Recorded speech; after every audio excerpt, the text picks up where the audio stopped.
Azenilton, como pode a besta de Apocalipse 13:1 ser o papado e a grande Babilônia de Apocalipse 17:16 ser a igreja católica? Porque Apocalipse 17:16 diz que a besta e os 10 chifres destruirão a grande Babilônia, o Papa destruirá a igreja.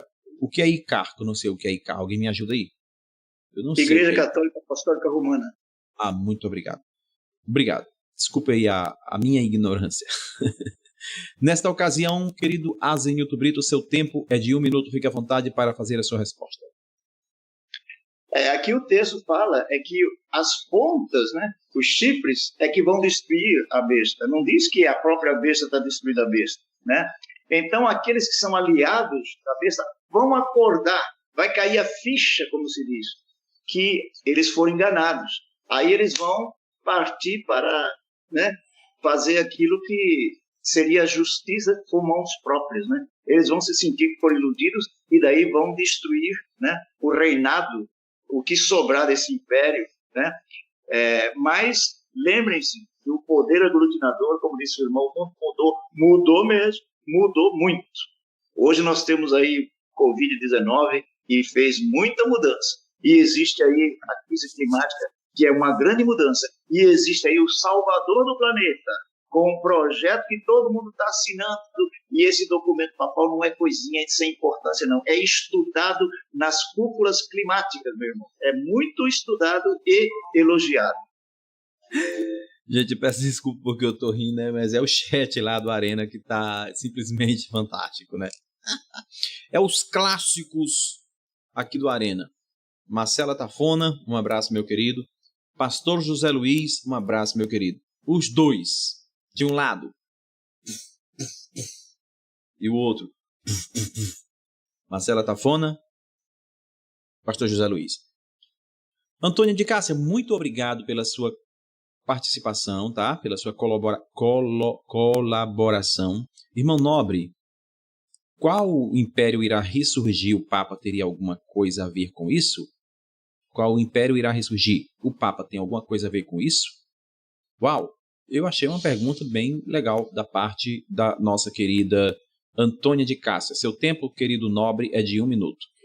Bem, a Bíblia fala, né, que o reino do anticristo ele teria que dominar o que foi um dia o reino grego, o reino Medo-Persa e o reino babilônico. Eu quero dizer para vocês que o Império Romano não dominou sobre todas essas regiões, não, tá?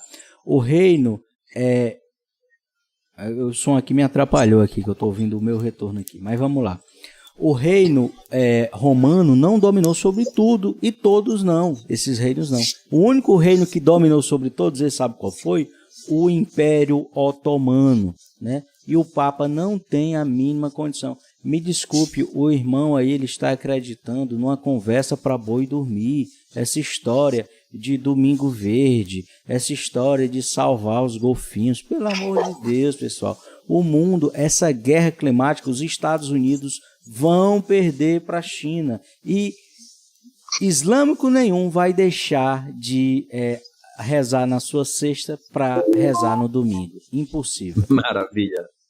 Bem, que coisa gostosa, que clima maravilhoso, né? Duas pessoas educadas aqui, discordando, claro, mas educadas, respeitando-se. E eu não posso, claro, que eu vou mandar um abraço para Luciene Cordeiro, no Pará. Elton, manda meu abraço aqui no Pará. Um abraço para todos aí do Pará, do Arena Apologética, beleza? Querido Azenilton Brito, vou pegar mais essa pergunta e depois nós vamos para as considerações finais, tá bom? Para nós encerrarmos a live. Pergunta do Jeremias. Mas na sequência, querido pastor Jeremias, eu vou pegar a do Luiz Carlos. Pergunta ao irmão Azenilton: se o reinado milenar de Cristo é no céu, para que prender Satanás no abismo, então? Uau! Interessante essa pergunta. Parabéns, Luiz Carlos. Tempo na tela. Não, o diabo vai ser preso, nós chamamos uma cadeia de circunstâncias, porque ele não tem mais a quem tentar. Todos os que não foram salvos, que não foram transformados num abrir e fechar de olhos, né? Estarão mortos. O diabo vai estar aqui preso, ele não tem a quem tentar. Tanto que quando Cristo voltar, aí ele vai ter a quem tentar. Aí ele vai sair atrás de todos os povos para se unir e daí fazer o quê? Atacar a cidade santa. Então, essa prisão de Satanás é uma prisão circunstancial. Não vai ser um arame lá, uma corrente, né? Porque é um ser espiritual, corrente não segura, né? Ser espiritual. Então, essa prisão significa que ele vai ter 1000 anos para meditar sobre o estrago todo que ele fez na Terra, né? Ele e seus anjos mal vão ficar aqui e tirando umas férias, só que não é férias num lugar paradisíaco como o Havaí, onde eu morei 4 anos e meio, né? É uma situação de desolação total. Então, não vale a pena, né? Bem, eu achei interessante, mas o Satanás vai passar 1000 anos preso. Depois de 1000 anos, ele será solto novamente e sairá a enganar as nações nos 4 cantos da terra. É isso? Eu queria responder também, Elton, porque eu respondi menos perguntas. Deixa só o Azenilton complementar, que na sequência o amado Nobre Júnior também falará. Na hora. Ok, é só ler Apocalipse 20, quando começa o milênio e quando termina o milênio. Então, no começo, é isso. Veja bem, o irmão falou que Atos 1 fala que Cristo voltará como subiu. É verdade, voltará visivelmente. Todo olho verá, né? Ele será visto por todos, né? É nesse sentido. Deixa-me entender um ponto. Mas eu só disse que ia morrer. Se todo mundo visse ele, ia morrer todo mundo. Deixa eu só ver aqui um ponto, querido Júnior. Depois da minha fala, o meu amado vai poder falar. Professor Azenilton, o Nobre disse que Satanás vai ser preso por uma questão circunstancial e tudo bem. Para mim entender o seu raciocínio. Porém, após ou seja, a sua prisão é circunstancial porque não vai ter ninguém a quem tentar. Correto? Porém, depois que Cristo vir, ele terá alguém a quem tentar porque Cristo veio e trouxe a sua igreja, é isso? Ok, há um detalhe que eu não mencionei. Vai haver a ressurreição dos mortos. Todos ressuscitam para comparecer ao juízo final. Olha aqui, 20, verso 7. E acabando-se o 1000 ano, Satanás será solto da sua prisão e sairá a enganar as nações que estão sobre os 4 cantos da terra, Gog e Magog, cujo número é como a areia do mar, etc, etc. Agora, veja bem, os mortos ressuscitam ao final do milênio. Todos vão ressuscitar. Vai haver a ressurreição dos salvos e dos perdidos. Essa ressurreição será no final do milênio, ok? Aí ele vai ter todos esses povos, porque eles vão querer atacar a cidade santa. Ele vai convencer todos aqueles, inclusive, quem sabe, lá vai estar Napoleão Bonaparte, Hitler, os grandes generais do mundo. Aí ele vai dizer, tá vendo, esse povo aí não tem arma, esse povo aí é um povo aí, vai ser fácil dominá-los. Então nós vamos conquistar essa cidade santa aí, vai ser nossa, porque nós temos mais poderio do que eles. Só que daí desce fogo do céu e aí vem o fogo eterno, que é um fogo de duração, não de duração eterna, mas de consequências e resultados eternos. Por que não é um fogo eterno? Porque não é dito em parte alguma que depois que o lago de fogo é lançado, ele salta da terra e vai queimar em outro lugar do universo. Não é dito isso. Porque logo em seguida, o que você lê? Vi novo céu e nova terra, e o mar já não existe. Quer dizer, o mar já não existe, nem o lago de fogo. Maravilha, querido. Muito obrigado, tá? Pela sua explicação. Nobre Júnior, o seu tempo... pode falar sem tempo, tá? Tenta ser bem... Eu realmente estranhei muito essa resposta do irmão, sendo bem honesto.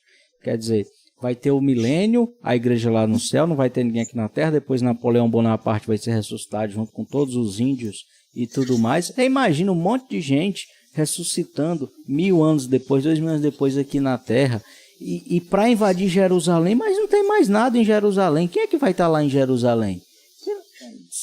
Porque assim, os salvos também vão ressuscitar no final do milênio. É uma ideia completamente, sim, me perdoe, mas é uma ideia bem fora... Não, mas ele não disse, não estou sendo advogado do Azenilton, mas ele disse os ímpios no final do milênio. Pronto. Então os ímpios vão ressuscitar e vão dominar Jerusalém. Como assim? Não tem ninguém lá só para ir morar lá, eles vão guerrear. Os ímpios vão fazer uma guerra contra quem se não tem ninguém em Jerusalém para defender? É uma história totalmente, eu nunca vi isso. na minha visão, Zenilton, pé na quer cabeça, se explicar no me tempo de um minuto? Ok, posso explicar.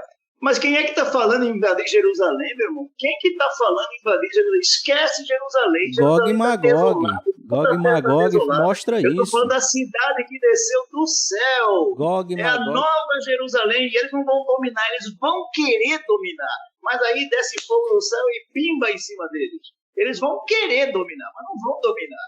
Esquece Jerusalém, aquele conceito lá que você apresentou, é porque você está naquela matriz, né, de entendimento. Aí você acha que não, que vai invadir Jerusalém. Esquece Jerusalém. Aquilo vai ser tudo, não ficará pedra sobre pedra em Jerusalém inteira. É a nova Jerusalém. Gente, eu não posso deixar de pegar a pergunta dele. Ele é meu amigo, tá? Gosto muito dele. Ele sempre vem aqui no Arena Apologética. O nome dele é Pastor Jeremias Lima. E ele pergunta para os dois. E depois dessa vocês fazem as considerações finais. Para os dois, quem são as personagens de Apocalipse 19, 11, 21? Mais especificamente, Apocalipse 19, 19, 21. Qual evento é esse?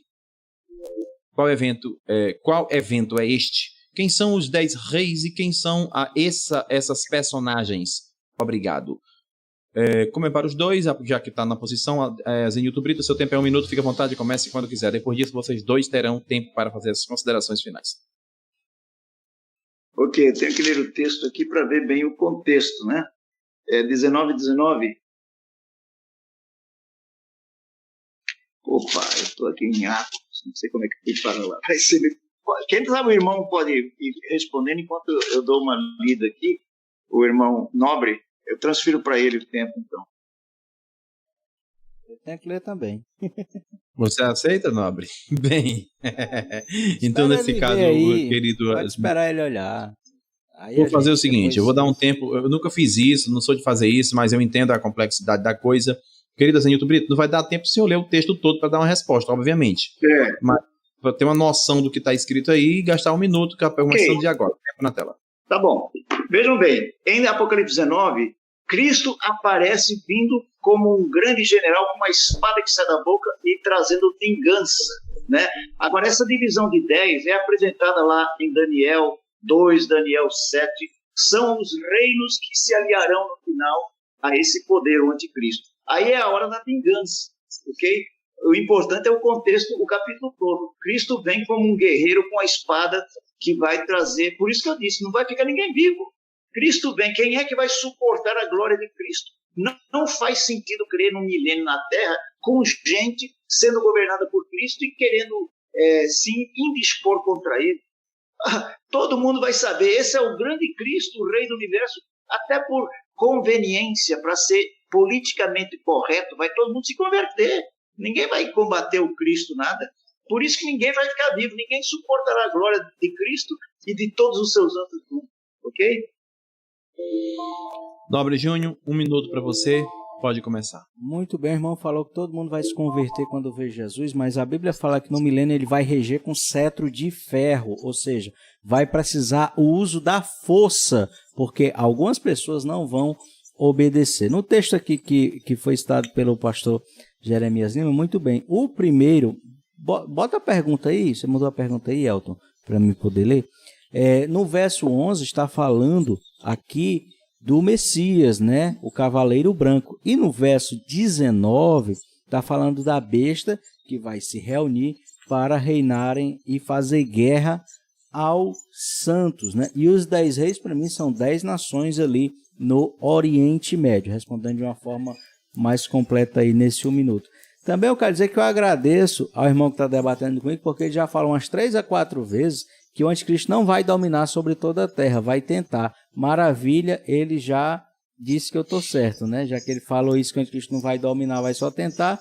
Então pronto, realmente aí ele concorda comigo.